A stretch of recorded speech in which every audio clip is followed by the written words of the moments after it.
Welcome to International Women's Day. I'm running a pre-recorded session with Shahri Rafi, and I'm so grateful she's here. Thank you for everybody who's shown up today and who are really celebrating with us the courage of women and how brave we can be to create a sustainable future. I'll share with everyone where I met you, Shahri, and a little bit about you, and then I'll start asking you some questions. Is that okay? Thank you so much, Tina, for having me. It's my great pleasure.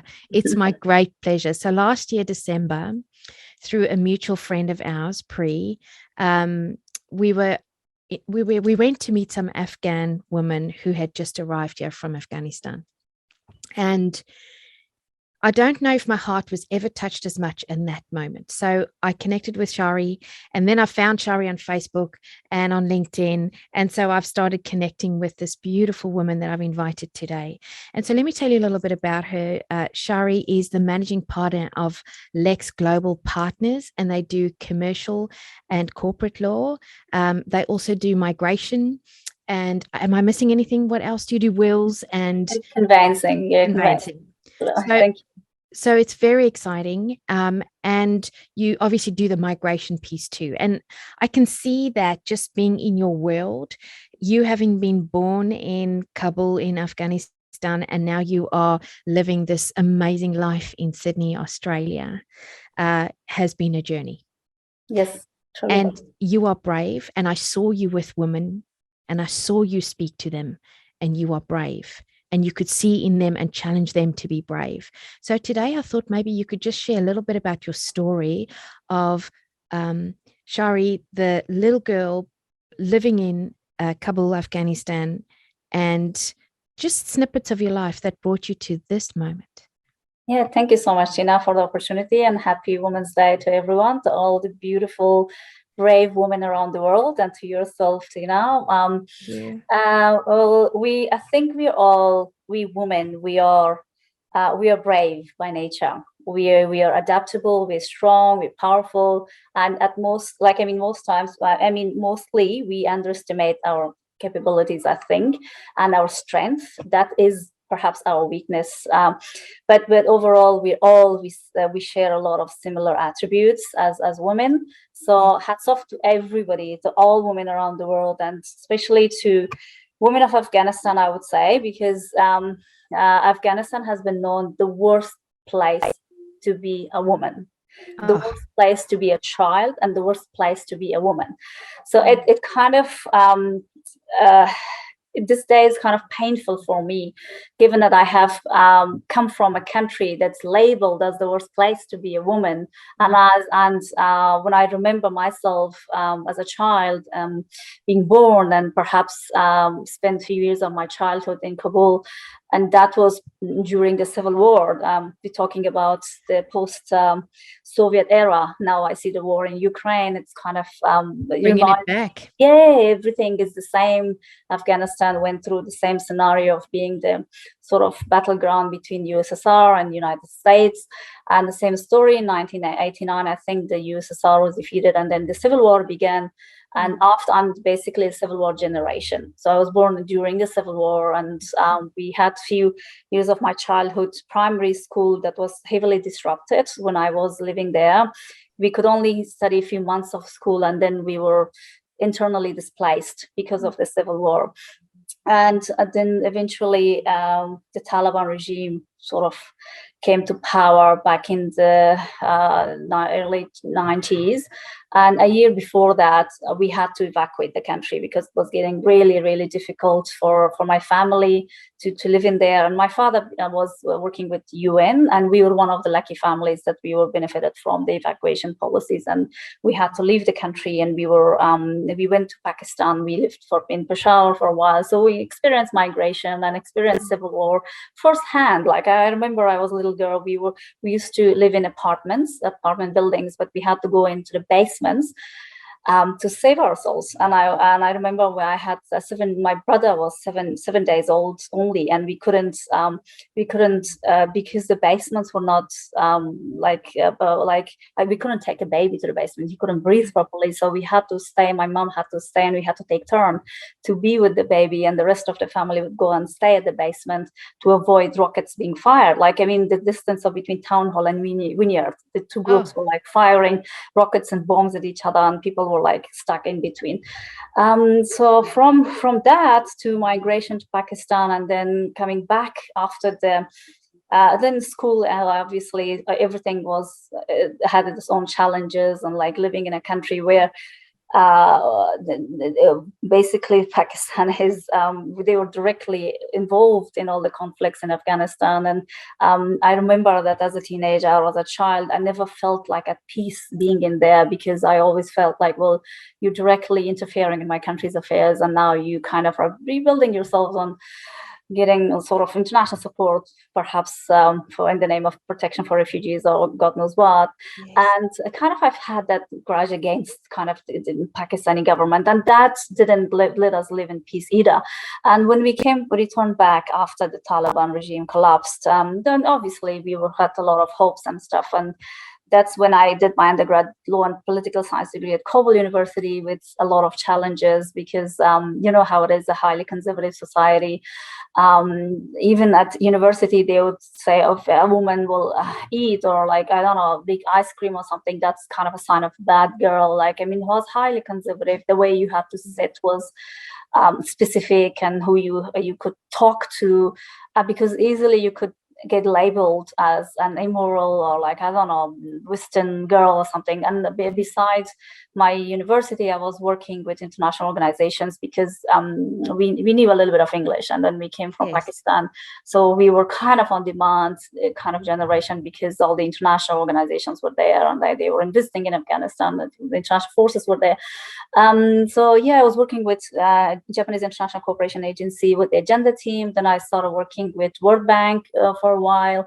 And at the time, basically, so what happens when you're a girl in Afghanistan, when you're 15 or 16, the culture is that the families will start bringing proposals, and like and then mothers and parents, they will rush you into marriage.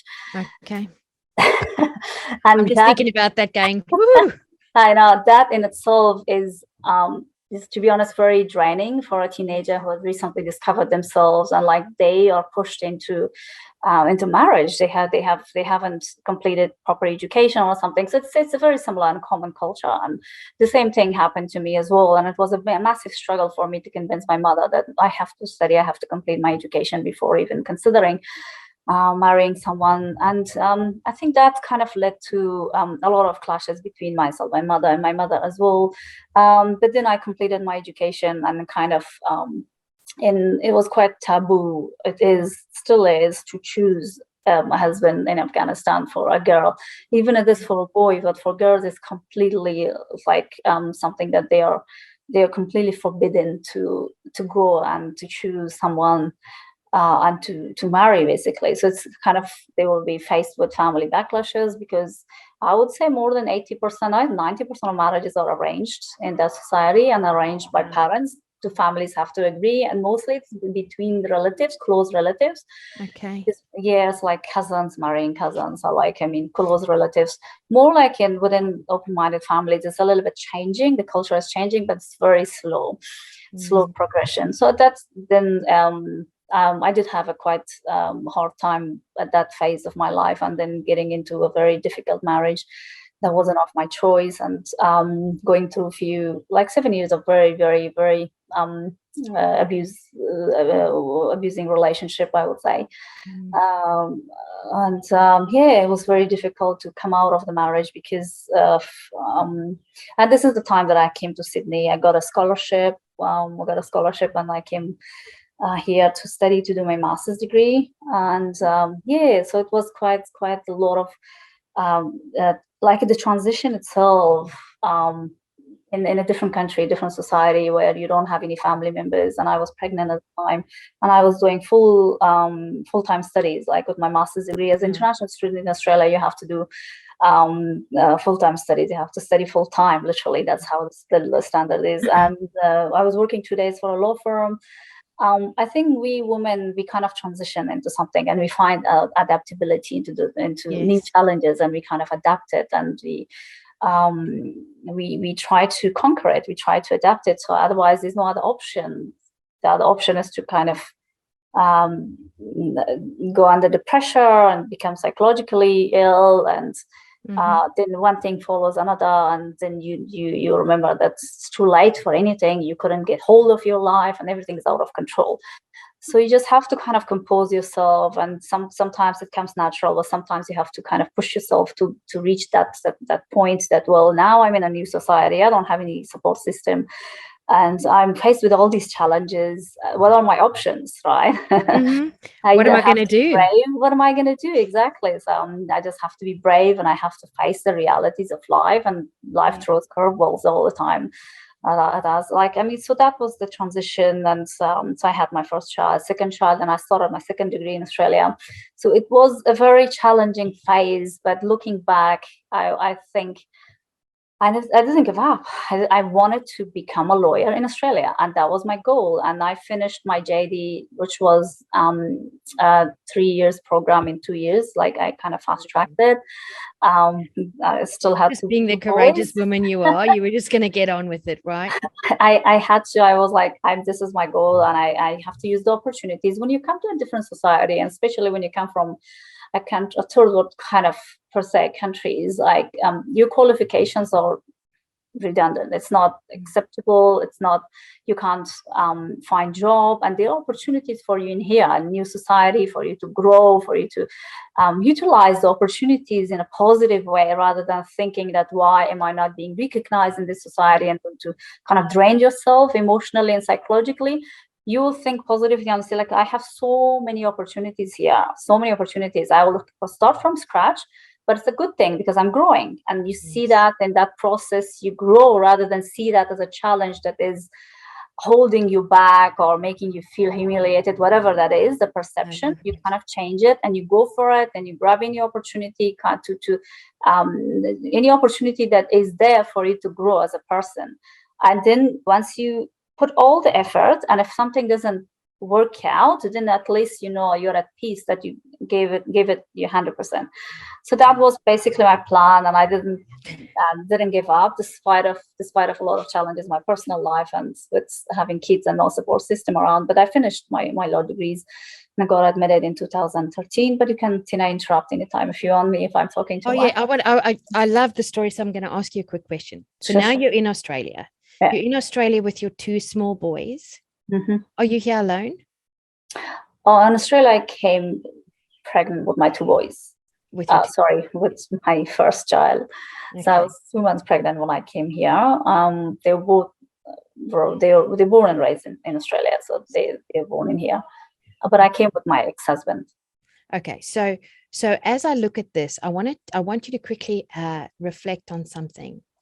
As a little girl, Shahri, when you were in that mindset of just going back to the example you used of your little 7-day-old brother, and at that moment of your life, could you ever have thought that you would be here today? No, never. Because in that situation, it was a matter of life and death for us. We were struggling to survive. I remember going down the building, and I was entering the basement, and I saw this guy. He was completely on fire. Like, I don't know what happened. There was a rocket fire. It's like that he was caught up, and he was just running. And we're just little kids, we're just watching that. And then we run into the basement. Those kind of scenarios are the day that they announced ceasefire, and we had to walk, perhaps from Rockdale to the city, like that distance, perhaps.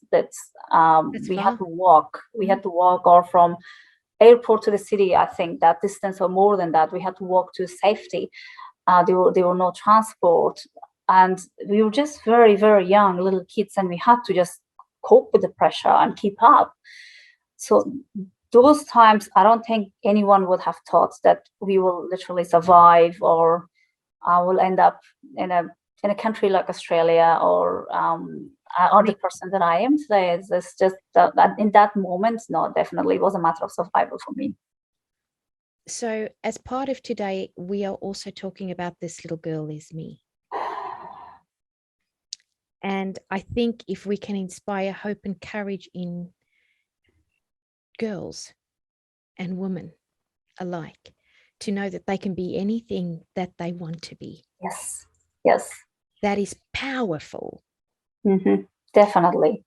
And that's why you fight for Afghan women. Yes. So talk to me about the hashtag Stand With Women in Afghanistan, will you? If I mean, everyone may know that Taliban, Afghanistan government collapsed, unfortunately, after 20 years of fighting the Taliban and after 20 years of international involvement.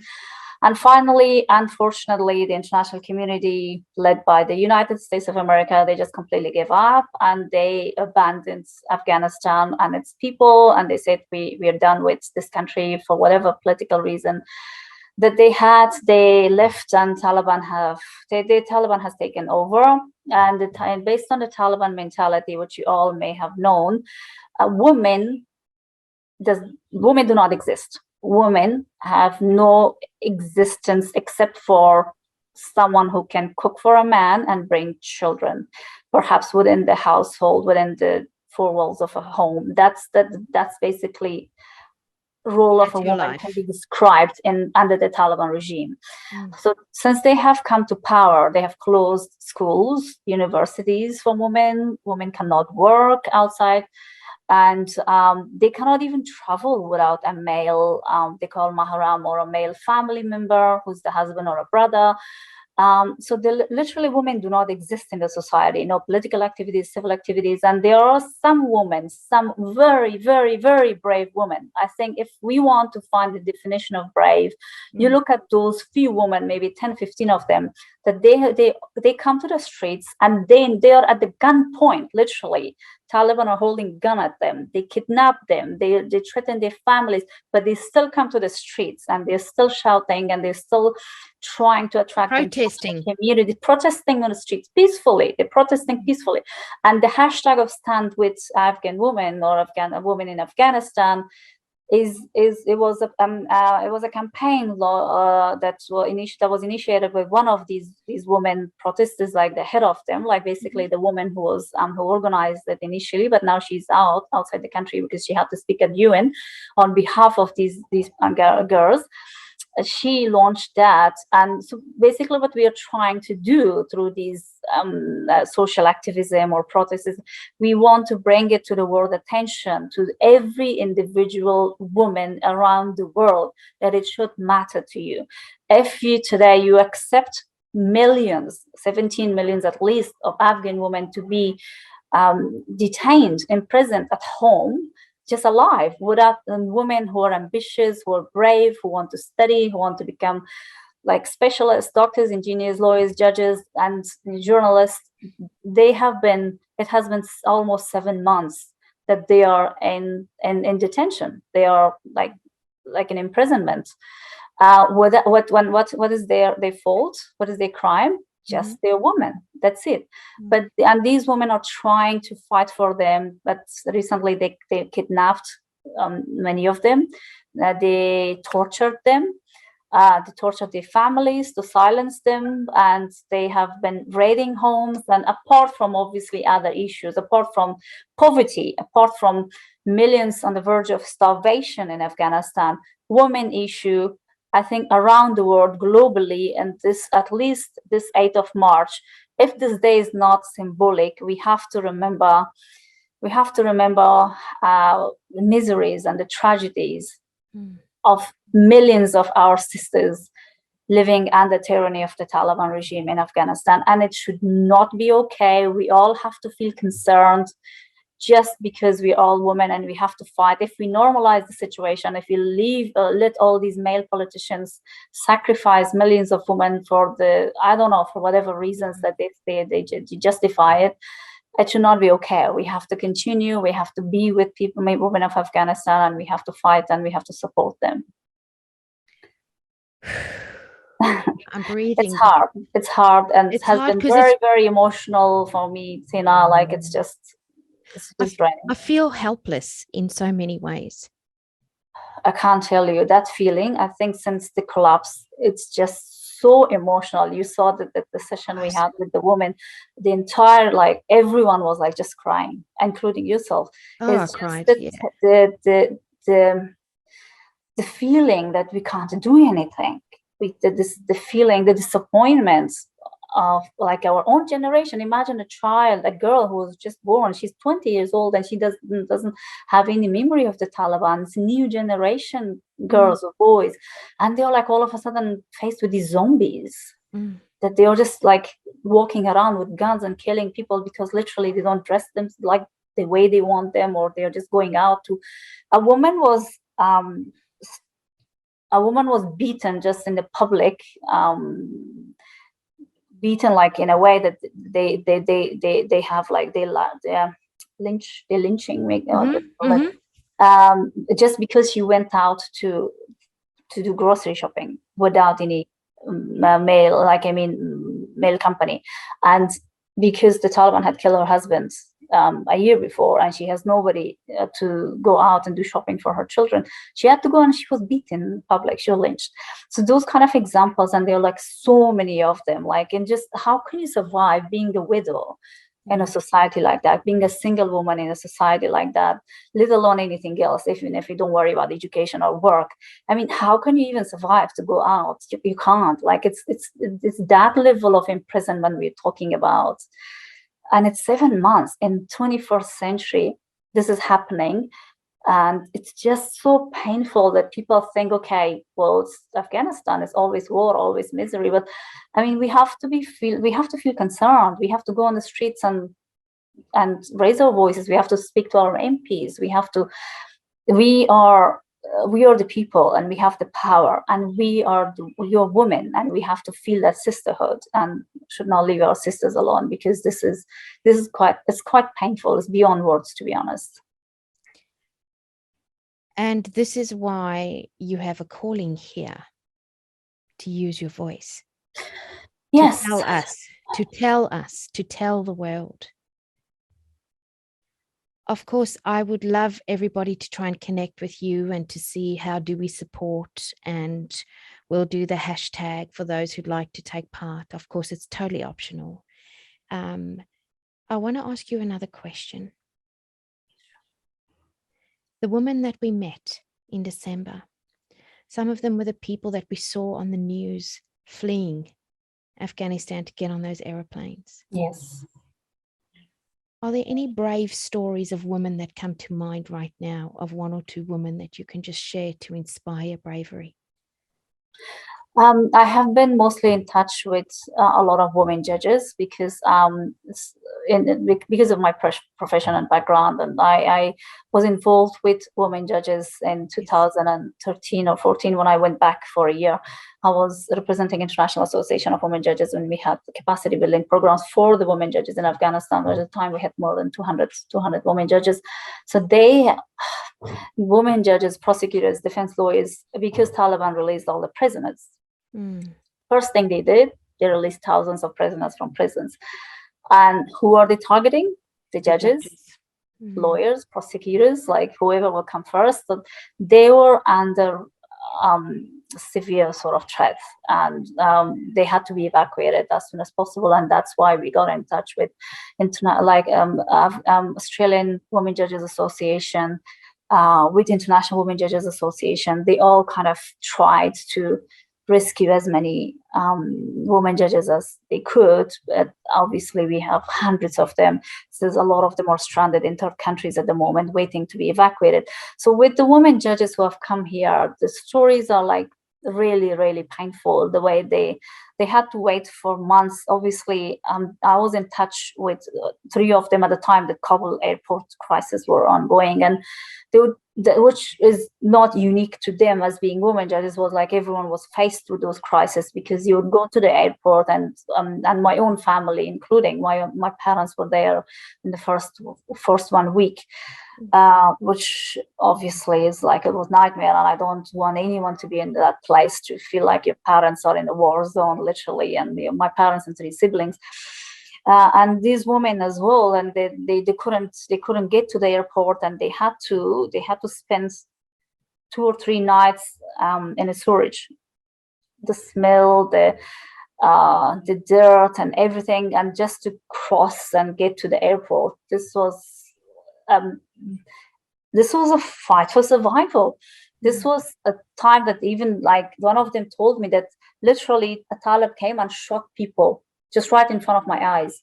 Just shot, some people were just lying, falling, and then they had to run.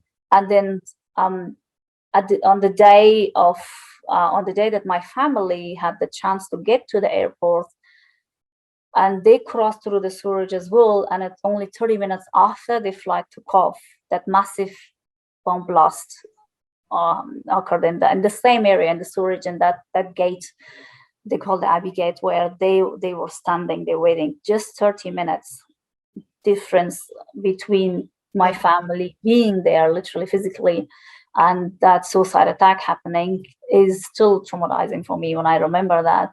But I'm really at peace and happy that they are out of the country, and it was a really horrible time. And at that time, some of these judges were also there, like the difference was only an hour or something that they had to evacuate, or some of them really witnessed horrible scenes. And then coming and waiting for months in the third country and waiting to see which country will accept them, because everyone is now dodging responsibility.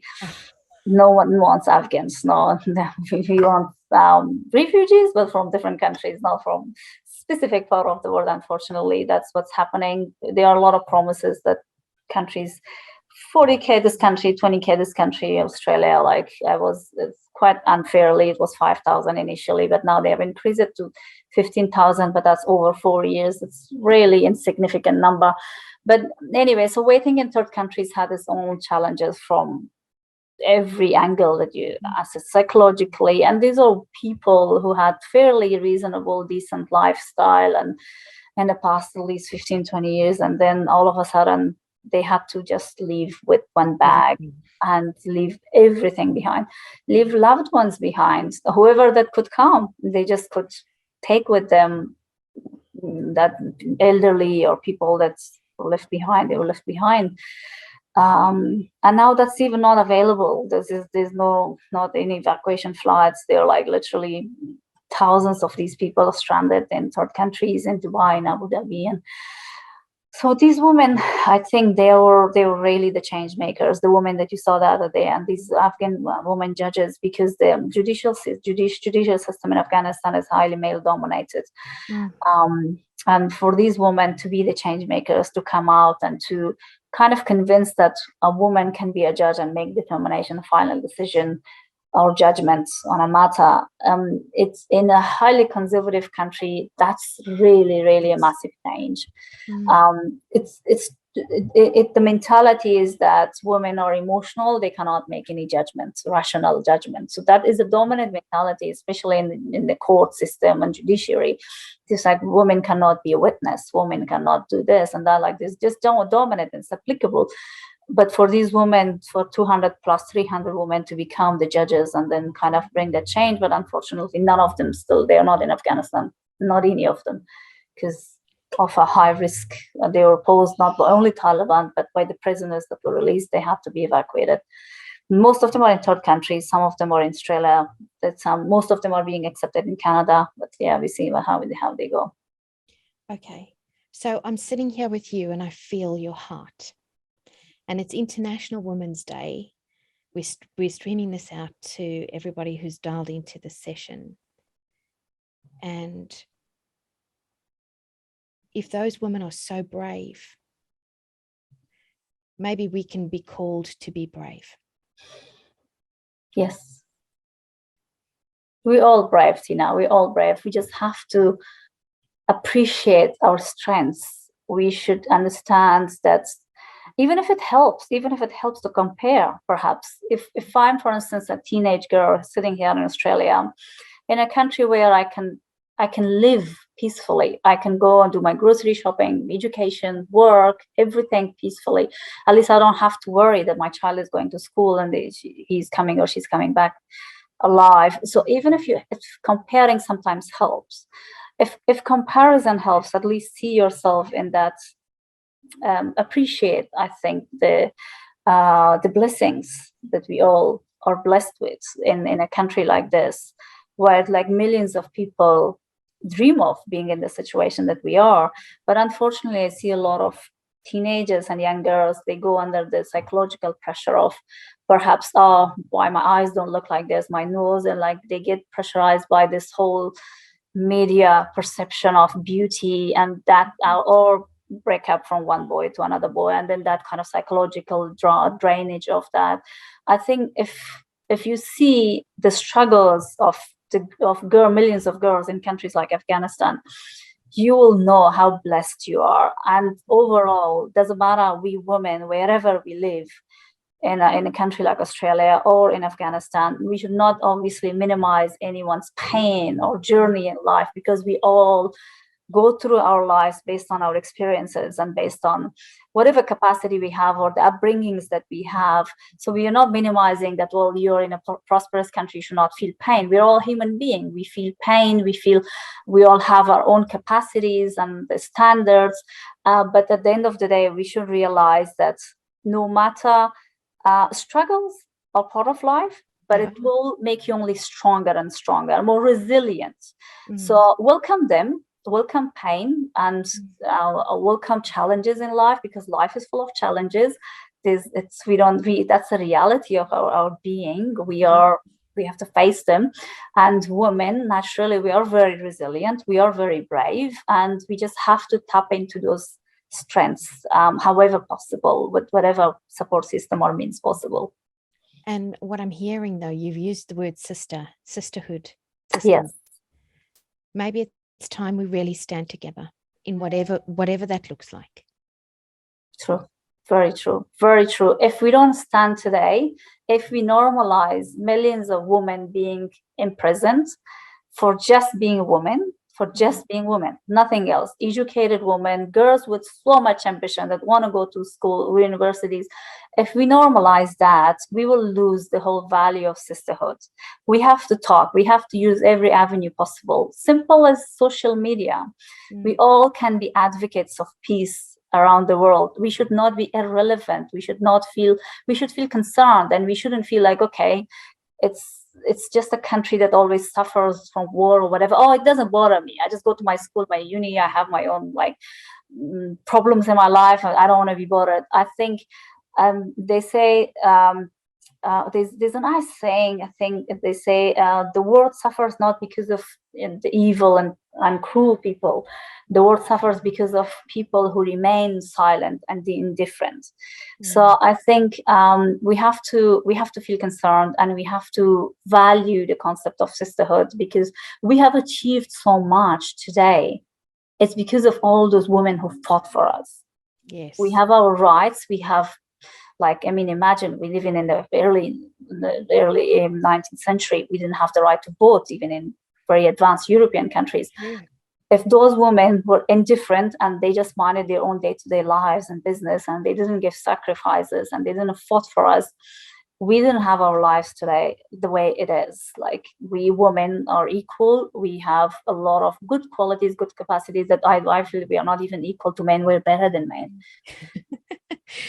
To be honest, that's how it should be. But socially, we do want that equality, whether it's in terms of pay, equal pay. It's fighting domestic violence, fighting a lot of social taboos, and sticking to that concept of sisterhood, regardless of someone's background, religion, race. We have to stick to that value, and we have to fight for ourselves. I love it. Now, everybody needs to know that your story's developed even further, and I think are you married again? I'm engaged. You're engaged. And I can see you've got the most beautiful little boys. Thank you. They are amazing. And there's such joy that radiates out of you because you've got purpose. Yes. True. if any of us wanted to help any and support any of the women that have found their way into Australia, is there a way that this community if anyone wanted to reach out to support could, or is it just being able to use their voice like you've already said? There are many ways I think that women or anyone in Australia can contribute and can advocate for the current situation. And for refugees in here, for instance, they're struggling with little kind of steps to settle in Australia. Like they are finding it hard to find a place to live and rent because they don't have rental history, for instance, or finding job perhaps, or like I think there are like agencies that are formally responsible to facilitate that. But again, it's not happening, and there are a lot of families stuck in these hotel accommodations for the past 3-4 months now, and they're finding it really hard to enroll their children in school because they don't have an address and they cannot meet the 100 points ID check or whatever. They cannot find the rental property. So I think for women overall to feel that they belong and they fit, and this is now their new home, they need a lot of from psychological point of view as well, they need a lot of help to feel that they belong in the society. They need to feel welcome as well from every member of the society, because when you're in that phase where you have to live your entire life with just a bag and yourself, and then you have to suffer for months in a third country and it's a lot of trauma. Losing your nation, losing your country is in itself is painful and tragic. But then coming to a new society, I think they all will go through that challenge of feeling that the feeling that they belong into this new society. So and in a way, everyone can contribute. Everyone can go and just say hi to them, welcome them, and invite them to any programs, help them in this transition, whatever that means. Even if someone comes and then finds one person, like, I mean, if anyone knows a real estate agent who can facilitate and help few families to get a rental property, that's a massive achievement. If you can help them get their children to school, that is a massive achievement. Like, and there are like hundreds of them right now in hotel accommodations across Australia, and they are like around 400, 500 in Sydney. Alone, and they are struggling with everything, with every step of the way. So that's something people can do. They can go and organize programs to come, like yourself. You truly appreciated your time. You came and you spoke to them, and you saw how they were crying. The minute you started talking, the entire room, they were like crying. Then the minute you said, well, and you talked about your background and like how emotionally you connected with them. I think those are the kind of sessions that they need, many of them, to ultimately feel at peace in a new environment that they have come and they call home. And back home, I think my major focus is obviously to raise awareness about what's happening through any means possible, media or social media. And also I do a lot of fundraising because of whatever we can do. So the starvation we're talking about,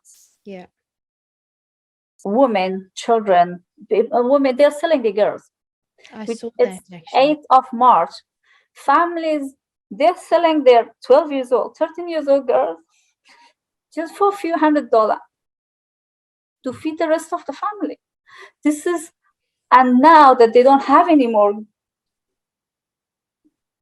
more daughters, that they are selling their own body parts, they're selling organs, and it's I don't know how long they can survive by selling their own organs or selling their daughters, but now it's a common practice.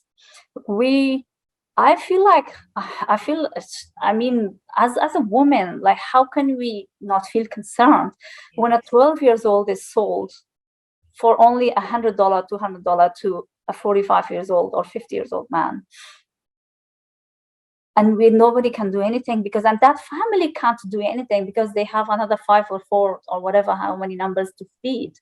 And the $100, $200 would take them or feed, like, I mean, it will provide them for a month or something, the supplies for them, for the family to survive. It's a matter of like survival for millions. There's no job, there's no money flow, there's no business, no economy. Everything is shut down, everything. And I don't know how we cannot feel concerned, not as a woman, as a human being. Yes. So there are many, many ways we have to talk about the current situation in that country, and we have to see how we can help. I launched a fundraiser, and I raised, my target was 10,000. I raised more than that. I raised, I reckon, around 11,000, and we helped 70 families with a month or 2 months of food supplies. We bought the food. We have my colleagues and my cousins back home. They transport channel that they 100% distribute and then report back to us. And we also helped an orphanage in Herat city. There's an orphanage that they have at the moment 90 children, and they have 30 children and they're waiting list, but they can't afford to enroll them. And we helping that orphanage as well. So yeah, if anyone thinks that they can help people back home by donating, they can reach out to me. If they feel like they can join the online sort of campaigns of Stand with Women in Afghanistan. It's all about feeling concerned. That's perhaps the message that I want to deliver, is feel concerned with the situation in Afghanistan, because it is currently one of the biggest humanitarian disaster we're faced with. I know we're having the Ukraine issue. Unfortunately, it's sad, it's heartbreaking. But I can see how much support they're getting from European countries, from US, and from public in general.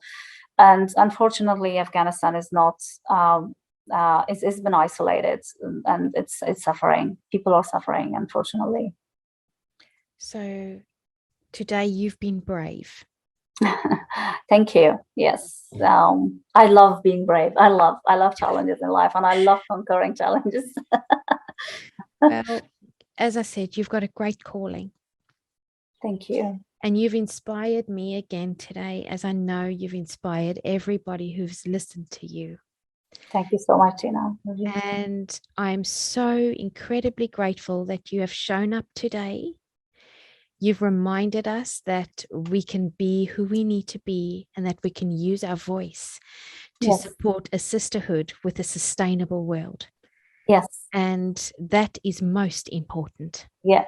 And it's a long fight, but we have to stay strong, resilient, and patient. We have to. It's a main word, unfortunately, still.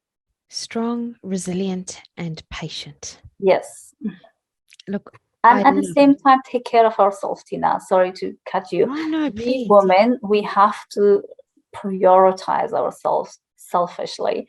We have children, we have jobs, we have work, and sometimes we just feel like, okay, I have children, I can't exercise, I can't work, I have like other priorities now. But you have to be you need to be your own priority.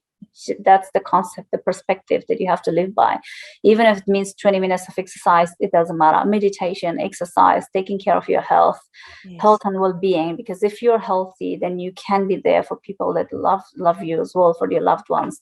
So I think we women, we have to learn to prioritize ourselves. Absolutely. To take care of ourselves. Obviously, we are a loving being. We give love, we give care, we nurture other beings around us. We also need that nurture and care, I think, in return. And if others can't give it to us, we have to give to ourselves. And I love that, because for me, when I started giving to myself, I could give to others better. Yes, exactly. And so, brave ladies and brave lady, I love that you threw that in, because boom, that is so important. It is. As soon as we stop giving to ourselves, we start losing our capacity to bring all we have. True. So true. So I want to thank you for joining me for International Women's Day. Thank you so much, Tina. Thank you for having me and for the time. And you're a lovely, lovely person. Thank you so much. I'm truly inspired by your vibe and your character. You're such a lovely woman. Like, you have this beautiful aura, a positive attitude. You know, Shahri, thank you for that. And I think we're a sisterhood here, because you have got such love that comes out of every part of you. It shines. That I know when we met, we were like, boom, It's like we'd known each other our whole life. Exactly. Yeah. That connection and bond is just it's sisterhood. That's what explains it. Yeah. Sisterhood. And if I could have walked around the table and hugged each woman on the day we were there, I would have done it. Yeah. I hugged them with my tears anyway, I think, and with I my know. You did. and so I want to, ladies out there, be brave. This is our year of being brave. This is our year of using our Yes. voice. And Shahri and I will say goodbye.